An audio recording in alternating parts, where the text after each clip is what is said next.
All right, today I want to take a look at the Famicom that I picked up a few months ago at this point. Let me adjust. Yeah, that's better. Unfortunately, I have really no way of testing it, and by that I mean I can't hook it up to any TV that I own to see if it gets a picture because none of the TVs I have support the proper frequencies. Now, on the back, you'll notice it says channel 1 and 2. Well, that's NTSC-J. In North America, channel 1 and 2 are different frequencies than they are in Japan. This actually equates to, I think, 95 and 96. And none of my TVs seem to be able to tune in that high. They don't go past 68 or 69 or something like that. So I can't test to see if it's got a picture. And since this doesn't have a power LED anywhere, I can't really test to see if it's even working from a power standpoint. And I just noticed that no one bothered to peel off the plastic here. That'll have to be done later. So the only thing I can really do is open this up, which I've already taken out the screws, and take a look inside and make sure there's no physical damage anywhere. And I can probably do some tests with the multimeter to see if it can get power. How do I open this thing? I took the screws out and never bothered to actually open it. I don't know if it's from the top or the bottom. Looks like the bottom half comes off. Okay. Good to know. Wow, this is much smaller than the NES board. For comparison, here's the NES main board. As you can see, it's basically the same size as the entire console. This is the one that has the bad PPU in it. So it's just sitting there for spare parts. So if I need VRAM or SRAM or, well, system RAM, or if I need a CPU, I can probably use it. If I need a PPU, well, can't really use that. Let's see. Let's disconnect. No, actually, I might need to. I'll take the screws out first, and then I can see if I can disconnect all the cables.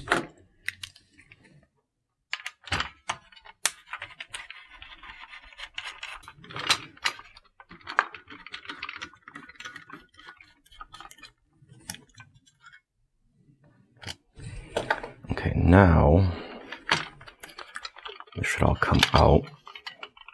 I believe on earlier model Famicoms, or maybe it's later model ones, I'm not quite sure, but the RF and power board, I believe, are physically connected with more than just a wire. It might be like one component. I have to double check. It's been a while since I've seen some photos of it. Let's see, this comes up. And the power switch is soldered directly on, which sucks. Let me see if I can at least disconnect these controller cables. These are different than the ones on the NES. These are the connectors there, whereas these look like that. So, but I believe someone created an extension cable kit for them. Let's see. I guess we'll have to.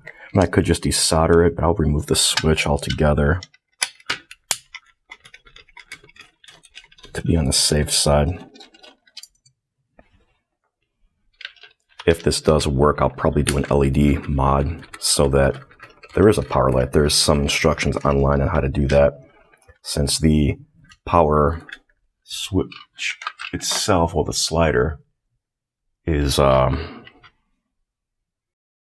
somewhat translucent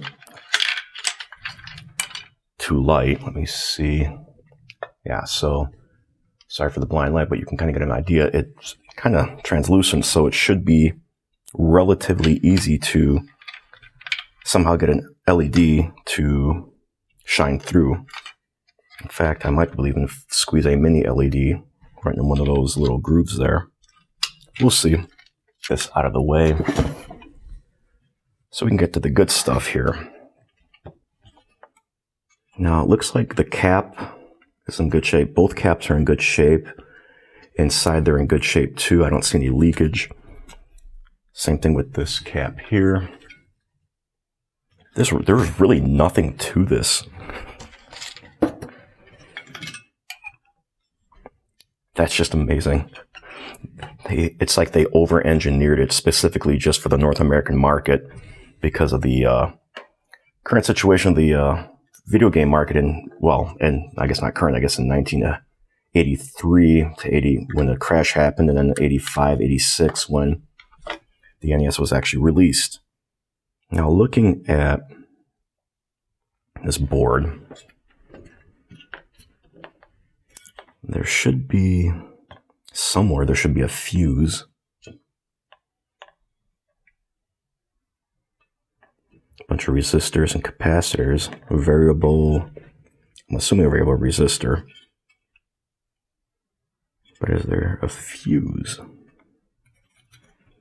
If there is one, it's probably inside the RF modulator. Although you would think that they would have the fuse coming in off the power.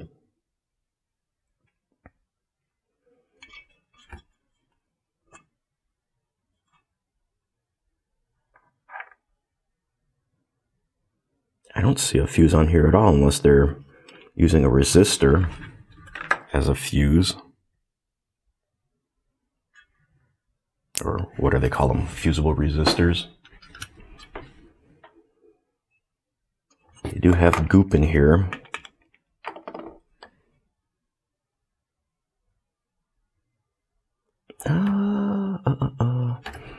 That might be a fuse here. I'm not sure if it's showing through on camera. But that might be one right in here. Although it's labeled L1, so that's more likely an inductor. I've got quite a few in there actually. Bizarre. So there might not be a fuse on here, again, unless they're using a resistor as one. Kind of seems like an oversight, but what do I know? I'm not an engineer.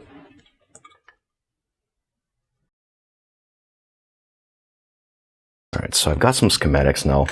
Try to post some links to them later, or possibly screenshots of them. Yeah, if you've ever been to console5.com, they've got a bunch of schematics for various different consoles and computers, along with a retail store you can buy like capacitor kits and things like that. So, but then there's some that they pulled from someone named Enri,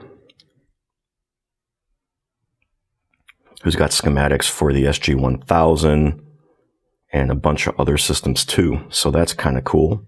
If we look here, what is this here? This is the 2A03 CPU. This is the CPU07, which I believe was the initial revision. So I should be able to at least test voltages, and at the very least I can test to see if 9 is coming in through here. And then it just goes directly to this ribbon, it seems.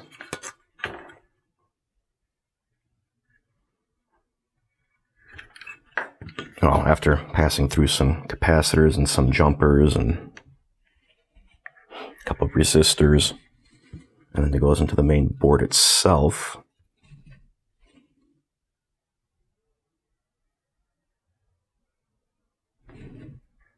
Now the whole purpose of making sure it even powers on is because I want to obviously try to restore this, but because I can't use RF to test with, and this only does RF, I picked up this kit.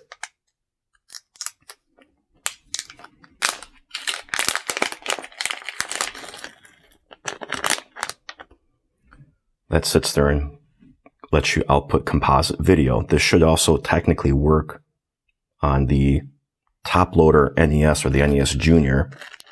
And from what I understand, the way this thing works is you have to remove Q1 and R6, I believe, because this takes the place of that. And they just solder in place over here, as well as pin, what is this, 21. And that solders on to this little point here. In fact, let me zoom in.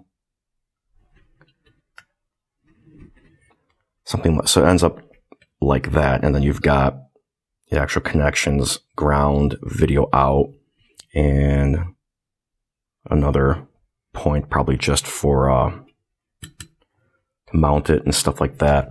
And then the audio is supposed to be pulled from another point itself. And this particular kit came with a barrel jack type connector, which the intent is to desolder the RCA jack on the RF modulator, put it that way, so you end up with a no-cut mod, and it'll just come out on the shell over here, which is kind of neat. I've seen some other mods where they take just standard RCA jacks for audio and video and then drill into the back of the shell, which, you know, kind of ruins it, but it also lets you use standard AV cables. So that's fine. We'll get to that later. I just want to see if this stupid thing even gets power. I just want to make sure that I'm understanding everything correctly. Let's do something incredibly stupid and plug this in while it's open. Now, because this is a DC power input as opposed to AC on the North American NES, you cannot use the NES AC adapter. You have to use one that's a DC adapter, obviously. So I'm going to use the one from a Model 1 Genesis because it's center negative. Output's 9 volts, 1.2 amp, which is more than enough. As well as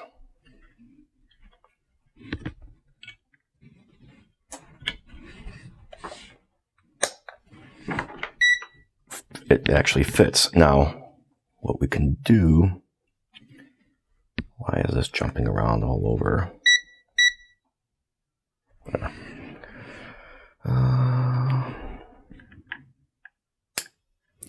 No idea if there's actually power going through.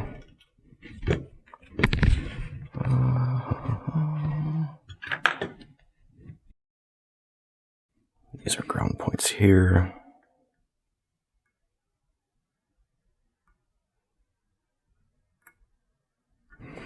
Maybe it was on before.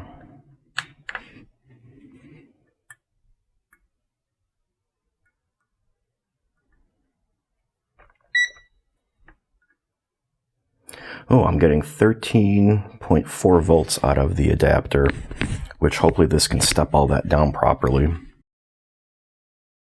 Because if not, I might have just blown it. But again, without any fuses or anything, it's hard to say. So let's go back to the CPU here. Yeah, so the CPU is getting 5 volts. And so is the PP, well, 4.8, but again, that should be enough, I believe. If it's not, then I can always swap out the regulator with another one. So, at the very least, we know power is coming to at least part of the board. The CPU and the PP are getting power.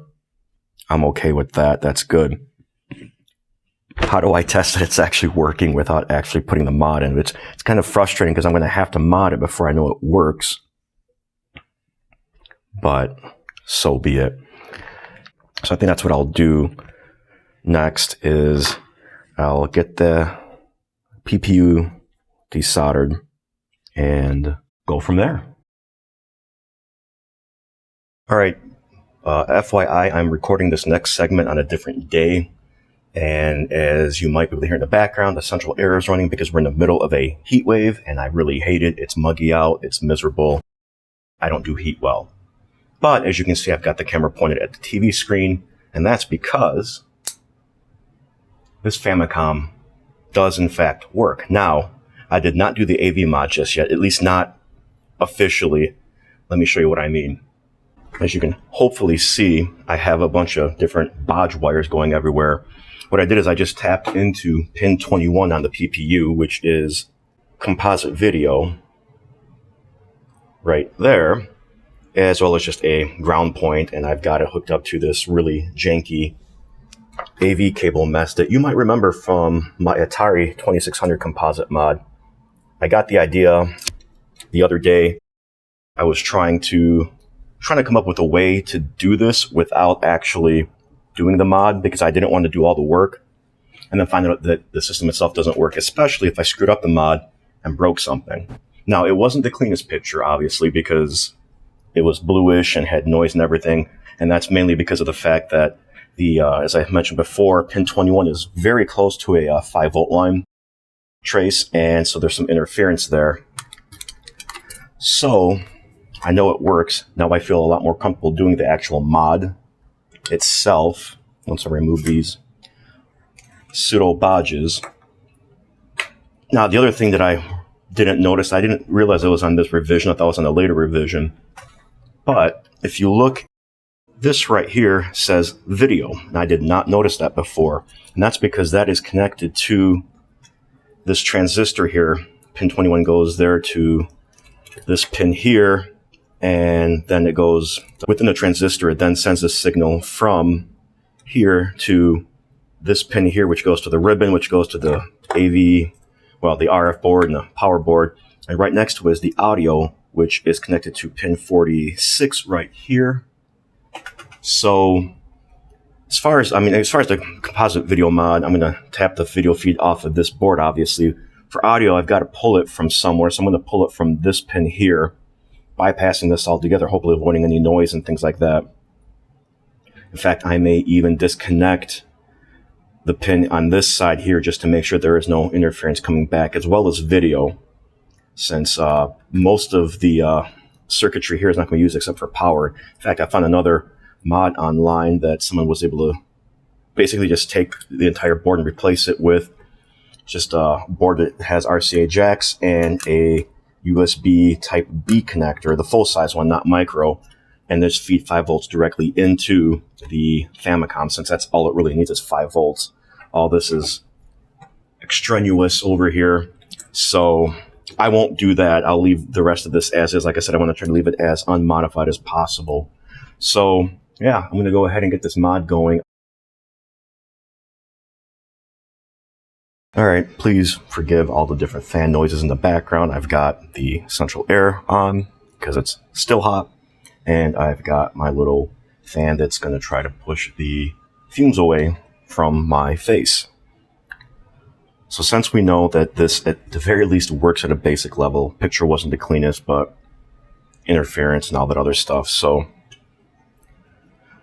really don't want to have to desolder this entire chip, but I don't really have a choice because it's too risky to just try to lift pin 21 out. So basically it's going to be all of these here and here. I mean, I'll start with pin 21 and see what happens, but seriously doubt it's going to matter.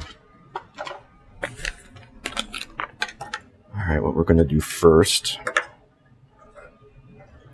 this being pin 21 here, is we will apply some fresh flux to it, just a little bit for now, and we'll apply some fresh solder to make it easier to desolder, which I need to turn the desoldering gun on. That's going to be another fan noise in the background. Alright.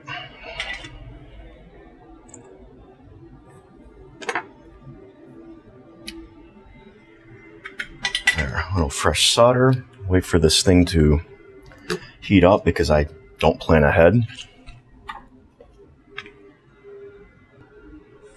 Alright, let's see if 320 degrees is going to be enough.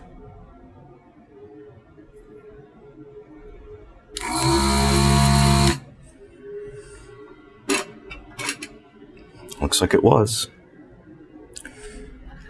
But did I actually free the pin or not? Oh, that's free for sure. Is it free on this side? Looks like it. Now,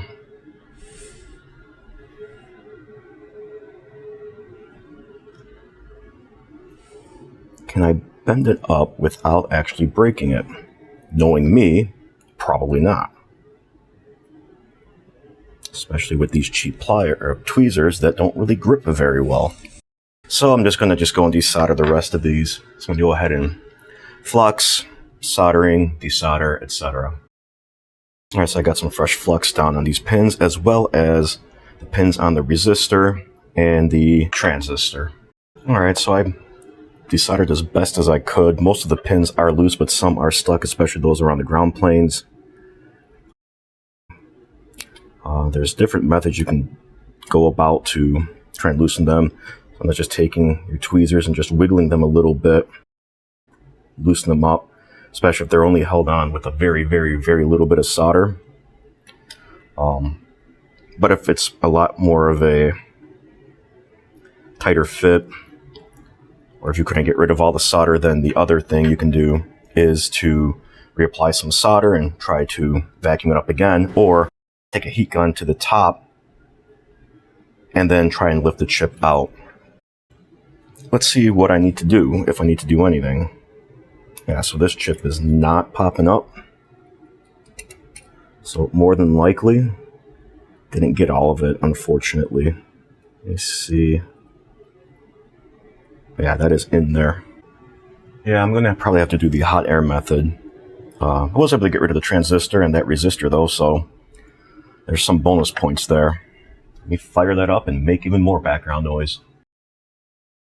Alright, let's see what I can do.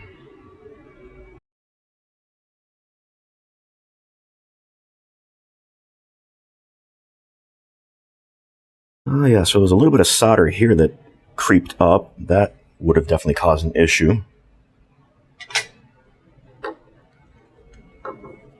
Let's see if we can't clean that up a bit.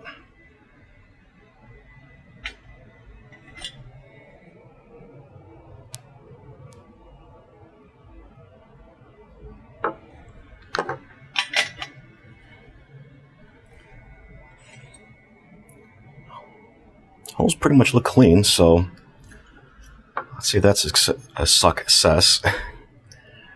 Especially if this 40-pin header will go in without too much of a fuss. Of course, the pins are kind of bent. I don't have a pin straightener. I should probably pick one of those up. They're not like super expensive, so. And they need to be straight too.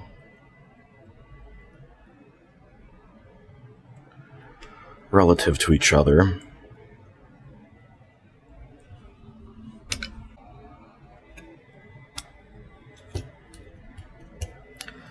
There. That's not going anywhere. Especially since I'm going to tape it down.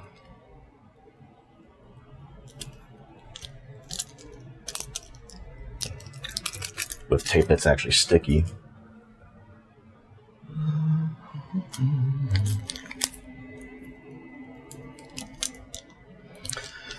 And we'll tack the corners, hold it in place.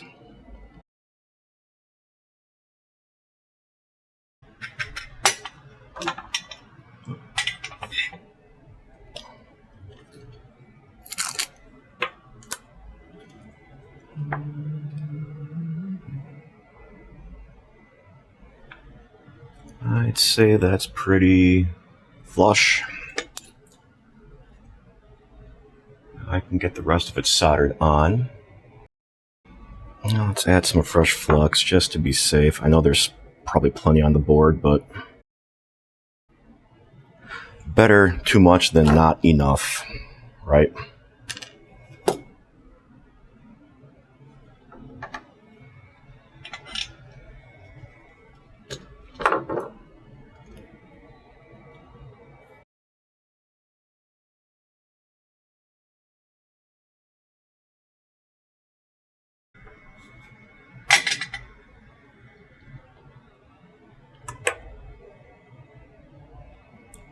Looks good enough to me.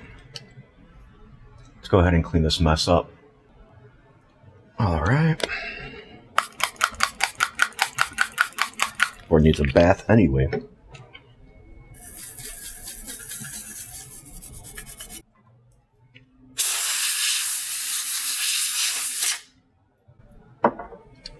Well, that doesn't look too bad. Still a little residue on there though. So I'll finish cleaning this up and we'll continue. Alright, I think it's pretty clean. Give another one, so I gotta give this a little bit of a scrubbing too. The top of the board too, but for now, what we need to do, let me do another test fit here. So, ooh, that's gonna be a problem. I didn't think of that. poop.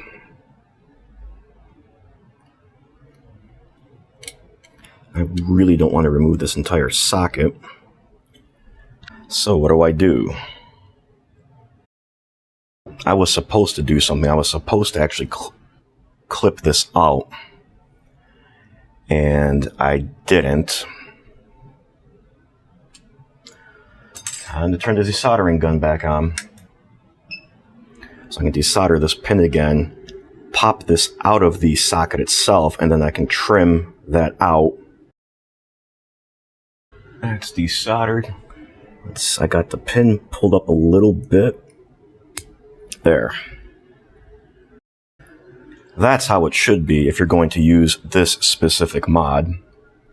Especially once you trim this out, and you probably want to do it before you solder the socket onto the board, unlike me, but hey, learning experiences, right?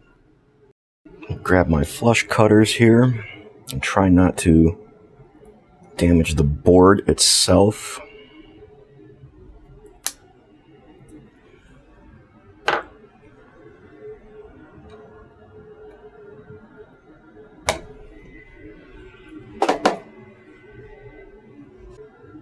And it fits now. So what needs to happen is blob of solder through here and through here. Let's see if I can zoom in further without there. So this hole here lines up with C, and this one here lines up with this pin here on the resistor.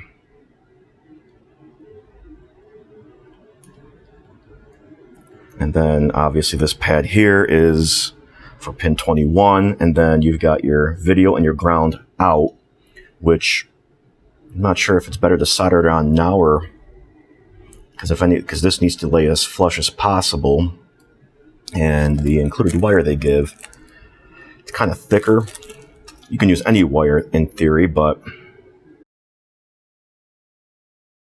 so future Costech here. I struggled a little bit with this method of trying to get the solder to flow through from the mod down to the Famicom board. And as you can see here, I even tried to put some solder onto the Famicom board itself and see if I couldn't marry the two using the heat from the soldering iron, but it just would not take. So I'm going to go with another method that I'm going to show you in a bit. So what I'll do is just use these header pins.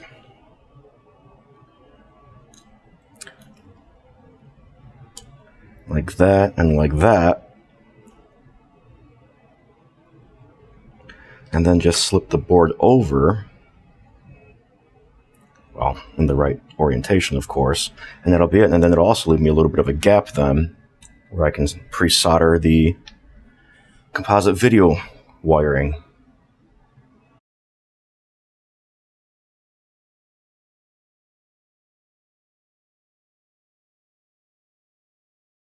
There, that stick up just enough. This one sticks out a little bit further. That's fine. It'll still make contact.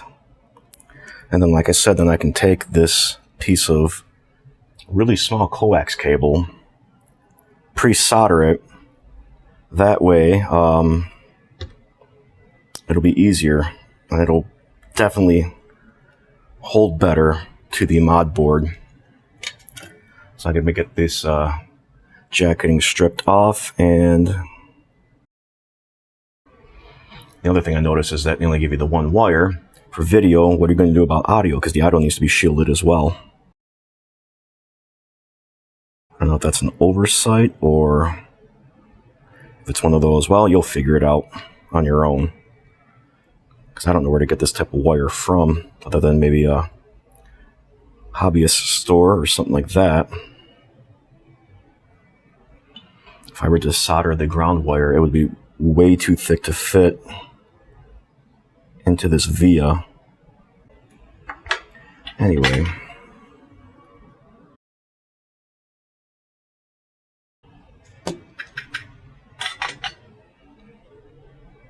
Well, that'll do.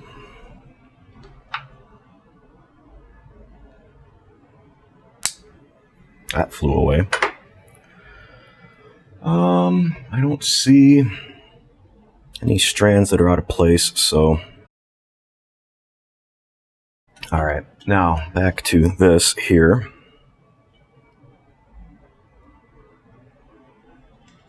It should hopefully reach. If not, then I'm in real trouble. There.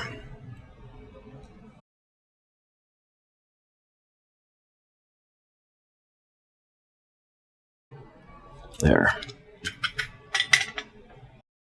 Not the best job, but it'll do. Plus it brings this up closer to pin 21. So now I have to trim these leads in order to keep them from flying away.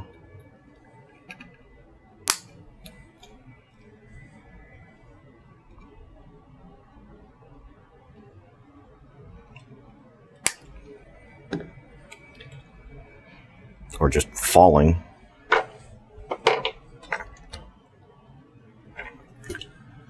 Okay. Mods installed for the most part. Still have to figure out the whole PPU situation. I'm just going to have to suck it up and solder that pin on, unless I just want to bend it up and do a jumper wire, which probably be a better idea. But either way, pin 21 still needs to be bent upward and outward carefully without breaking it.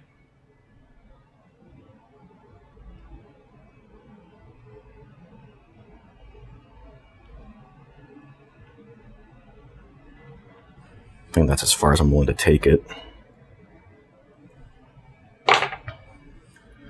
Let's see. I definitely need a pin straightener, so I will probably look for one of those at some point. And that should be fine. I'm going to definitely use a bodge wire to get that on there. It'll probably be the cleanest way of doing it. That's attached. Again, not the prettiest looking, but so it's on the inside that counts. And this will be on the inside, so no one's going to see it, except for everyone watching this video. Just to be safe.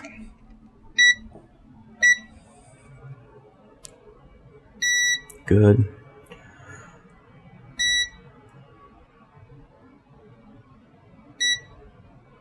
There. This goes through all these different components here. There. Okay. Good enough. I don't think anything there is messed up. So this video's been going on for way too long, so I'm just going to skip ahead. This is going to end up being part 1 anyway. But as you can see, I went ahead and soldered the other end of the composite cable to a TRS jack. Just going to trim some of the stuff away, and mind you, by the time part 2 comes out, this will be a lot cleaner and I'll have the audio hooked up and everything, but I'm only going to focus on testing the video for now, because that's the whole point of this mod, is to get composite video out of it. Audio won't be that much of an issue, so go ahead and skip ahead to where we test the video and hopefully wrap up part 1. And I don't have controllers plugged in, that's fine. I don't need that. I do need power. Make sure the switch is in the off position. Here we go. And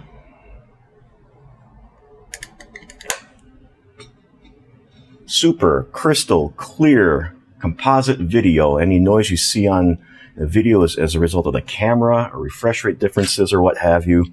I don't see any jail bars, although it is an LCD display. We'll find out on a CRT, but there you go. So at the very least, we know the mod works and I didn't screw anything up too badly. Not to mention, it looks like we have a good PPU chip, so... Alright, now... let's move this to the side for now, and... my other concern is going to be regarding the actual RF modulator power board itself. Am I going to be able to desolder it with the equipment that I have in order to be able to get this RCA jack out? so that I have a spot to put, well, a replacement AV jack, which will end up coming out in its place. The opening should be just about big enough, and then along with the nut, keep it in place. So, hooray. But that'll be it for this part, because this video's already been going on way too long, and I still, on top of getting the rest of this figured out, I still have to figure out the audio portion of it. I do have an old set of audio RCA cables that I can use for audio out, single obviously, to the jack, and it'll be split between left and right. Solder it to, what was it, pin... Oh, I cleaned it off. One of these was audio. I'll go back to the footage and take a look. But I'll go ahead and get that going and get that soldered onto a new jack in part 2. Because on top of all of that, I still have to go and clean the shell. It's dirty. The controllers, which the controllers are a whole different story altogether.